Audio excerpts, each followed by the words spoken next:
Okay, here we're gonna do the inverse function for quadratic. Alright, inverse function for quadratic, given a simple equation, fx equals to x squared minus 4x plus 3. Does fx exist? So the first question, the answer should be no. Alright, why? As fx is not, okay, fx is not what we call 1 to 1 function. Okay, 1 to 1 function. Okay, inverse exists only if fx, the parent function or the parent equation, must be 1 to 1, right? The answer is fx not 1 to 1 function. Fx is not 1 to 1 function because inverse exists only for 1 to 1 function, and our fx is actually 1 to many. Sorry, many to 1, many to 1. Now, and state the maximal domain for fx to exist, and we only wanted the increasing part, or the part where you have positive gradient. Increasing means positive gradient, and you are required to give the corresponding range, right? Now to this, I would actually use the graphing calculator. I use the graphing calculator to check the graph, right? To check the graph, I already have the graph done. This is the whole of fx. So if you see the okay, if you see, this is actually not 1 to 1, all right? 1 to 1 function, yeah, we want only increasing only this part, all right? Increasing only for this part. So here is decreasing. So you can actually have your maximal domain, you can have it there. Obviously this is going to infinity, and it can go as low as up to 2. All right, up to 2 and more is increasing, so that would be just 1 to 1. I'm going to restrict my domain for x greater or equivalent to 2. All right, greater or equivalent to 2, the function would be 1 to 1. So the answer is okay. So that would be, let's say I want to give in interval form, that should be a square bracket, right? 2 comma infinity lah. So you write the infinity symbol lah, right? That would be actually 2 comma infinity. Now it depends on the question. You also can say your x is greater or equivalent to 2 lah. Now the domain is for the here is possible y coordinate. All right, possible y coordinate. So I need to know what is my minimum. I'm just going to do second calculate. Minimum is 3. All right, so that is my left of the minimum. I will enter, and then I'm going to push the cursor to the right of minimum. That's the minimum. I'm going to go to the right, so it's somewhere around there. That is fine. And then your minimum is -1, right? Now you have 1.9999. It's actually 2. If you round it out, it's 2. So your minimum x value is -1. So therefore your range, this is your domain. So your range is, let's say, give in interval form, that would be -1 comma infinity. Or you can say it is your y greater or equivalent to -1.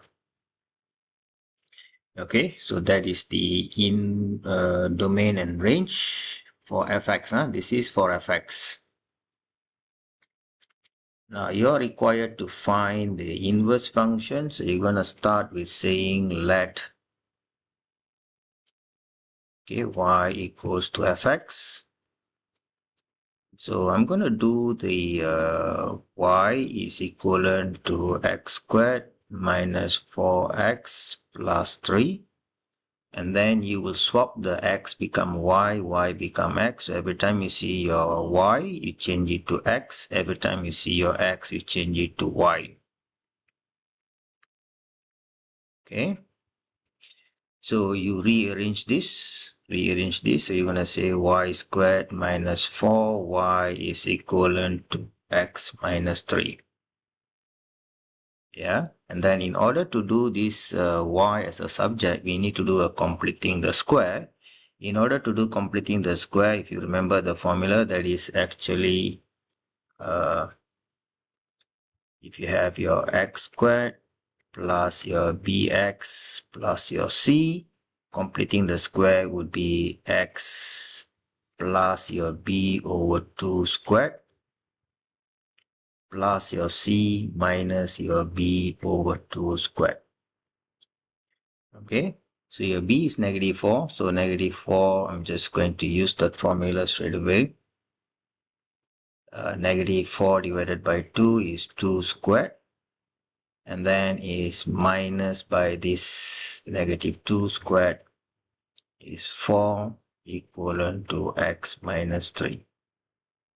Okay, so your y minus 2 is equivalent to x plus 1, and then you square root, you will have plus minus. So your y is actually 2 plus minus square root of this. Therefore, your f negative 1 is equivalent to 2 plus square root of x plus 1. Why we take the plus? Because we wanted the increasing part. Now the reason would be as your domain for the parent equation, domain for the parent equation, x greater than 2. Okay, x greater than 2. This is for fx. This is for the fx. Okay, so this one is you need to follow the steps, letting the y equals to fx, rearrange your x and y, making y as a subject. In order to have, if you have a quadratic, you need to make it into the completing the square. Otherwise, you cannot make a y as a subject.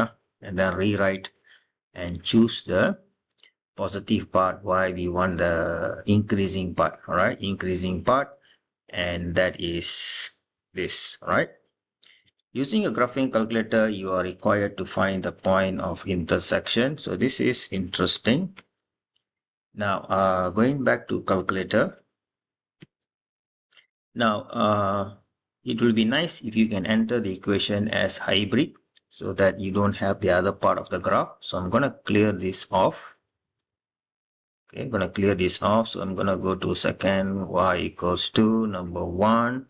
The equation is x squared minus 4x plus 3.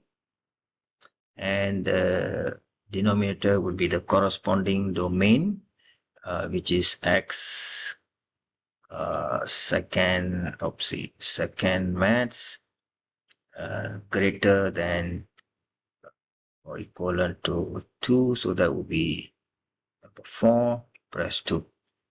So if I press my graph, right, that's only shows you the required part, doesn't show the other part. And we all know that the intersection always must appear in y equals to x. So use your y2 is equivalent to x. Okay, y2 equals to x. Before that, just to make sure that our answers is correct, I will actually can ask the calculator to draw the inverse. Okay, I can ask the calculator to draw the inverse, that is by pressing second draw programmer. Go for number 8. All right, and you're drawing inverse for y1. So it's alpha trace. You're gonna go to y1, you enter. That is the inverse. All right, so both is blue color by default. So if you like, you can use your y2 lah. So then the color will be different. To see whether the answer is correct or not, the one we have. So I'm gonna use y2, keying in the equation. So that is actually, I think, 2 plus second square root x plus 1. It's all right. Just check.